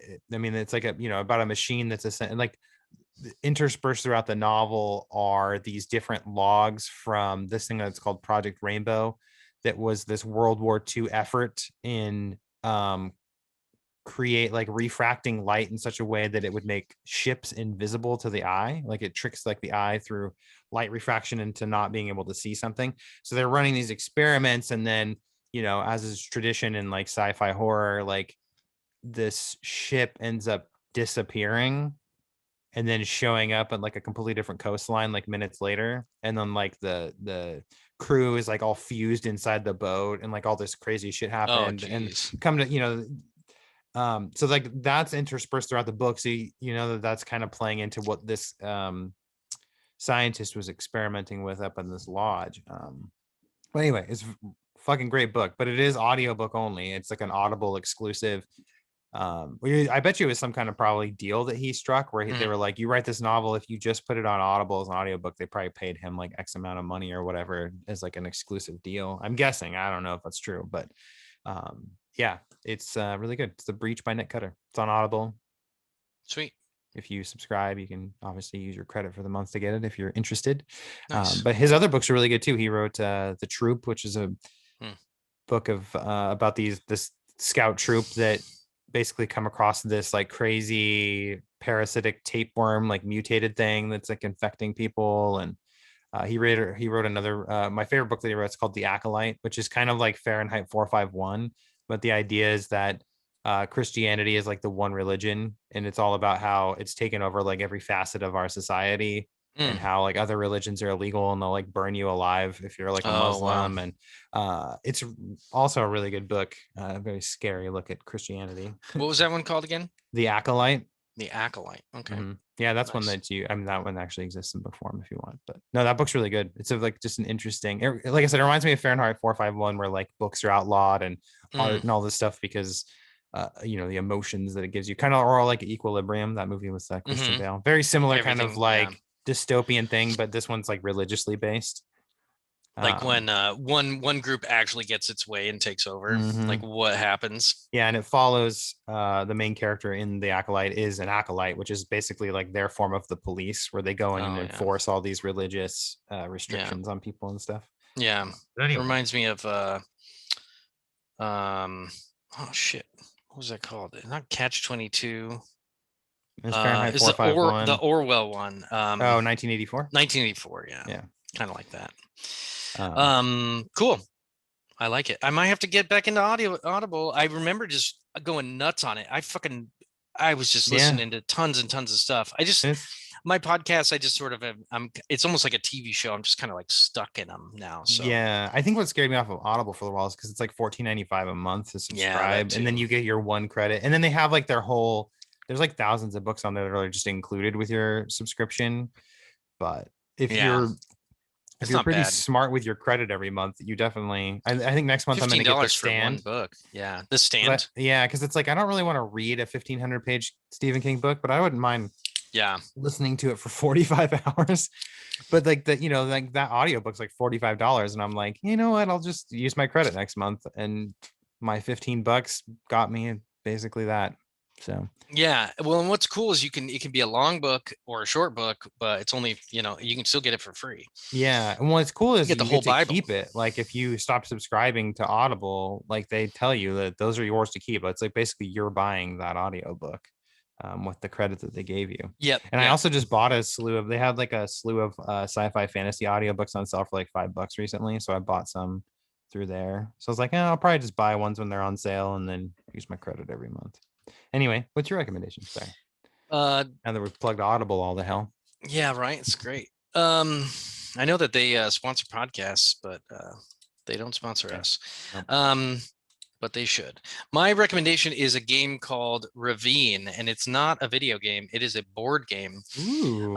And speaking of cooperation, it is a co-op board game. It is not a competitive board game. Well, you Those are can kind play of it somewhat competitively, but yeah, you can work together. You're supposed to work together. It kind of only works if you do that. And you're like a group of people who crashed on an island, and you have to survive for a certain number of nights. And every night, something negative can happen potentially. So during the day, you spend resources to get supplies to survive the night, and then at some point you'll either go crazy, or you'll die, or you'll get um, dysentery. rescued, Oh, or you'll get dysentery. I don't think that's part of it, but it's fairly simple. Like there's only a certain number of elements in the game, and but you have to communicate, and it's like a team building experiment, that's cool. team Those are the building kind of game. games I prefer, like whether board game or video It's game. really It's like I fun. just like co-op stuff. I like trying to work together with people. I'm not as Yeah. into the competitive side of things, but Yeah, I'm not huge into board games in general, especially really complicated ones. But it's uh, one of those things I'm so fascinated by. Like we were in a game store recently, and I'm just looking at all these cool board games. And I'm like, I wish that like I yeah, kind of want to jump into this, but first off, you got to like have a it's a bunch of lot. friends in person, Hmm. to like Hmm. play most of them. That's the And problem. then a lot of them are pretty expensive. Some of them are like 80, $100+ for just like one board Yeah. game set, but it's really fucking cool. Yeah. There's so many of them. Yeah. We had a game night the other night where we just played board games. Oh, another one. I think it was called, was it Taboo or something like that? It was a game where you there's one person and they try to get you to guess certain things but without saying it out loud. Mm-hmm. Oh, what was it called? I'll have to ask Joey. He was there, but that game was actually really, really fun too. But it kind of required quite a lot of people, so um, it's interesting, and that was competitive. But Mm-hmm. yeah, it's called Ravine. It's on Amazon right now. It wasn't originally; it was only sold through the manufacturer, through the creators. But Like they usually uh, start that way, and then once they kind yeah, of get popular enough, yeah, they because start then selling them through other distributors. yeah, well, why wouldn't you? It's going to make it a Mm-hmm. million times easier than trying to only sell it through yourself. The last board game I really got into was like years ago. It was called The Last Night on Earth, and it's like a Hmm. zombie board game. So you have one or two players playing as zombies, and then a couple of players playing as survivors. And like the board is like a town, like a little town. And so like you would pick which character you wanted to play as, and each one had like their own little sheet with like different skills that they Yep, had so and that's stuff. similar. Yep, And yep. it's all about you finding like parts to fix like a truck or something to Oh escape wow. while the zombie, like the other players trying to get you with their zombies. It's a really fucking cool Hmm, game. I actually still have it. It's just I haven't pulled it out and played it in forever. But nice, cool. I think that's gonna do it. yeah, good talk. What do you got going on today? I took the dogs for a walk before we got started, so I don't know. Yeah, See where the day takes me. I don't really have anything planned. I did like I mowed my yard and everything last weekend, so I'm kind of like free of chores this weekend. So nice. Yeah, I did my laundry on Thursday, so now I'm like, I have nothing to do. nice. Gonna hang out all weekend and maybe play some new games. I saw on the PlayStation Network, speaking of your hat, um, is it's there's like a 15 and under deals category, and Mm-hmm. there's like, I don't know why this excites me, probably because all the GTA 6 talk Mm-hmm. lately. There's been a lot of new news about GTA 6, and I still have like this weird love for GTA even though I don't really play it much anymore. But GTA Vice City, GTA Andreas, GTA 3 are all like $10 Mm-hmm. on PlayStation Network. Yeah, I was looking at And this morning too. I I was always like thinking that might be peruse kind the of sales. fun to Yeah. just play through San Andreas. I don't think I ever played San Andreas. I played like Vice City and Mm-hmm. stuff like that. Just And something to just waste some time yeah, and like the play through something nostalgia part old. of it's like fun, but then sometimes you go back to those little games and you're And it's like, how the so fuck did boring. I play this? This thing Yeah. is so clunky. Yeah. So, well, good luck if you do. Yeah. Hopefully it's cool. I don't know. I might. I've been playing Ghost of Tsushima and I'm like right at the end and I've unlocked everything and I've fought dudes a million times and Yeah. I'm kind of just wrecking people. And I've upgraded my sword all the way.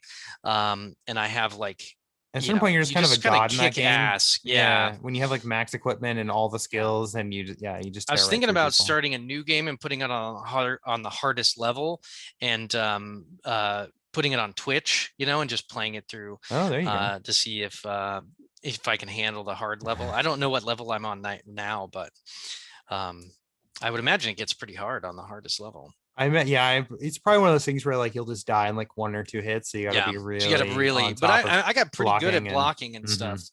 So I thought about doing that, but there's also a combo deal on a PlayStation Network that's it's Dragon Age Inquisition, I think, and Mass Mass Effect Effect Andromeda. Andromeda as a bundle for like $11. Yeah, that's a And good deal. I almost have no desire to play those games, but at that price, I'm like, maybe. That's what dude. I own so many games on both PlayStation and Xbox because I check the sales every week just to Yeah, see if there's anything.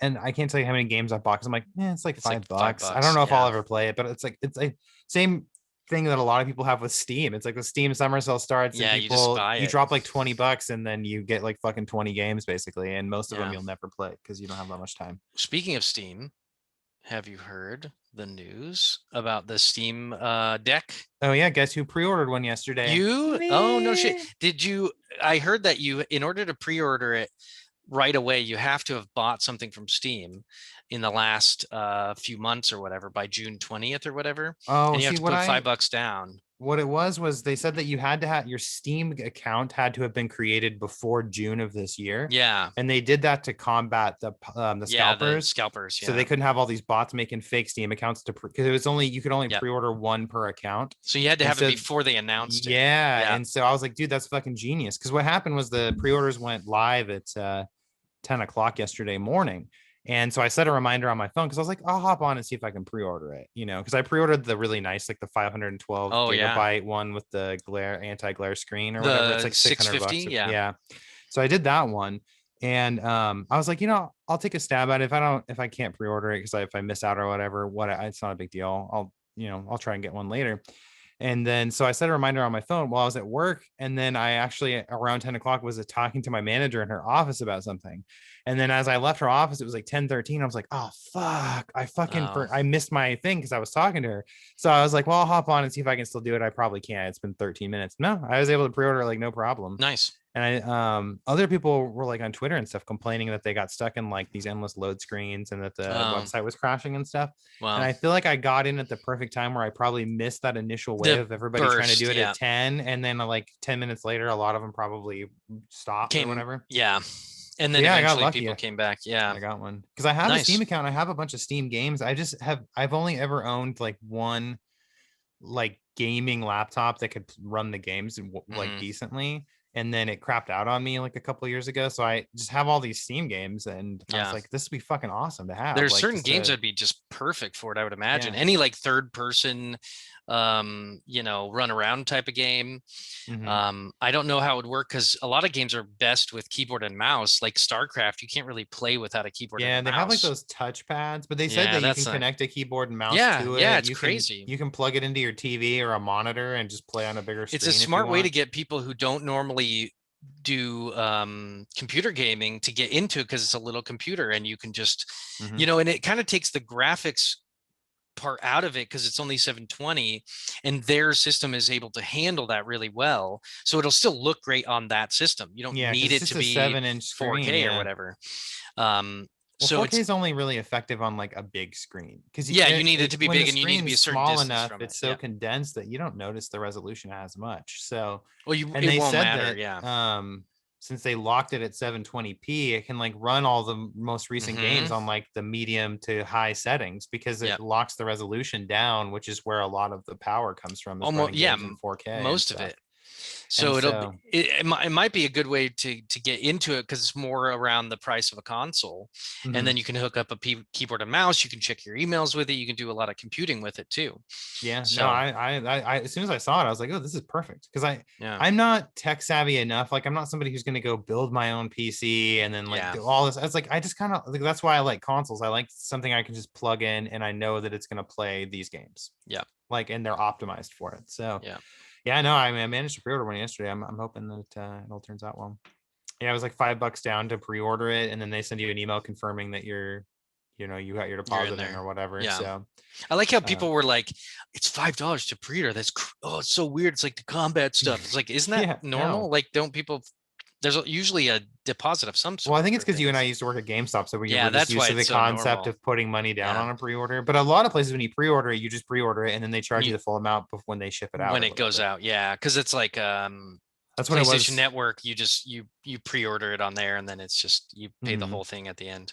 Because like when I pre-ordered my like PS5 through Sony, they were like, "Oh, you got your pre-order in," and then they sent me an email like a day or two before they were shipping it out to let me know that they were about to You're charge gonna my charge you, account for yeah. the $400 or whatever. So Yeah. Was it only $400 for a PS5?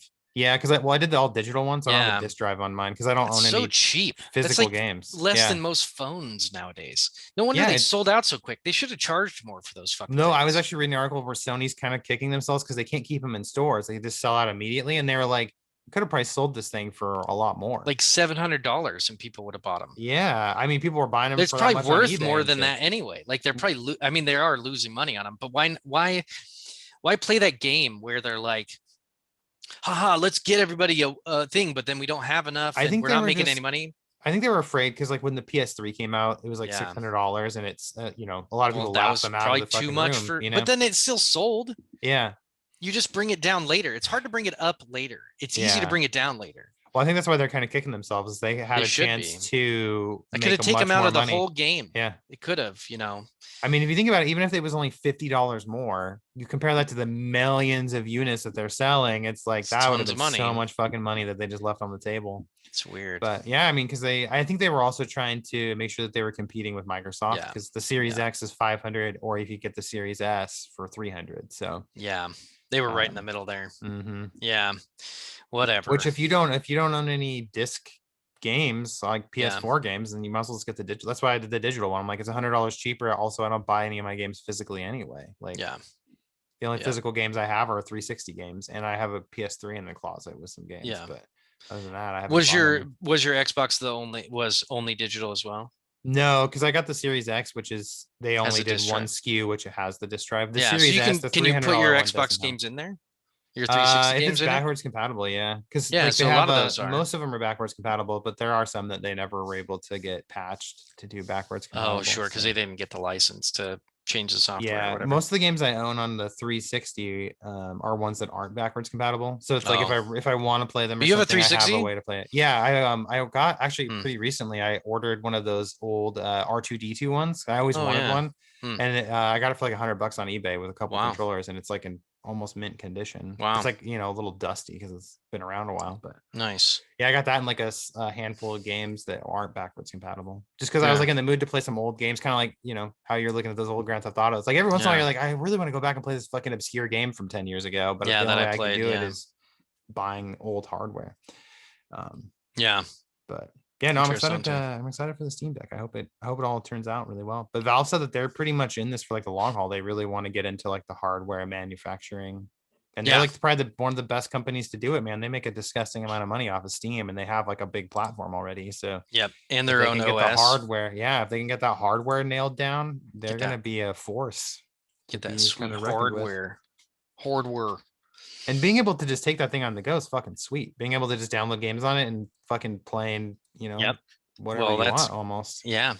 Yeah. And you could probably watch Netflix on it and do Mhm. everything on Yeah, there. they said So it's literally a PC. Like you don't even have yeah. to necessarily just play games through Steam. Like if you buy games through Yeah. GOG.com, you can download those and play it. You Yeah. can play them on through the Epic Game Store. So, And you can add an SD card to it and play mhm. directly off of those. Yep. So they're not limiting you. That's No, nice. they said that they wanted it to be sort of an open kind of format system for you to Yeah. do. Like they want you to play Steam games on it, but you can do more with it.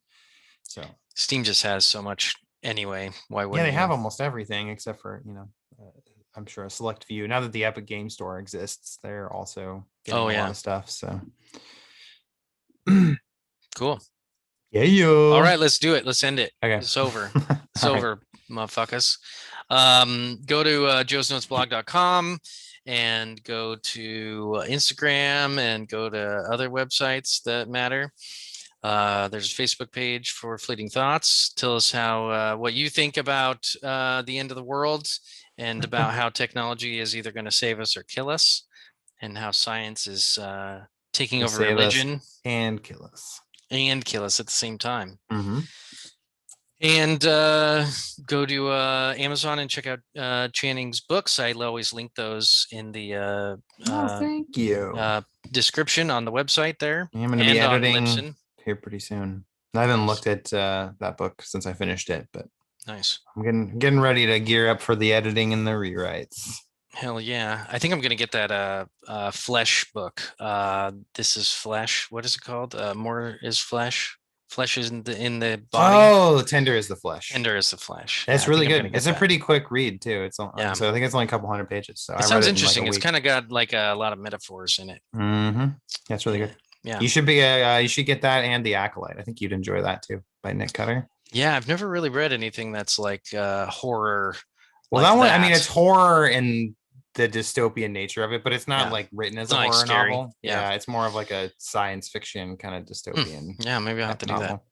I just got paid, so I'm like I got an Amazon card full of crap that I don't need, and I'm gonna buy all that shit. I try to get in the habit of doing that, where it's like I put it in the cart and I'm like, Yeah, and I let me wait. sleep on it and Yeah. see if I really want Well, this, and because it's it's so also that easy to impulse I buy. always think of another thing to add to it, and then I had already ordered, and I'm like, I don't like doing two orders right Multiple next to orders. each other. Yeah. I don't know why. It doesn't matter. You're afraid that there's some random guy in a warehouse just like, this motherfucker, I This just I packed this just fucking did order. this. This You fucking fucking asshole. queer mo motherfucker. Waste on the box. All right. Yeah. Killing the earth. All Yes. right. One box at a time. Goodbye. Bye.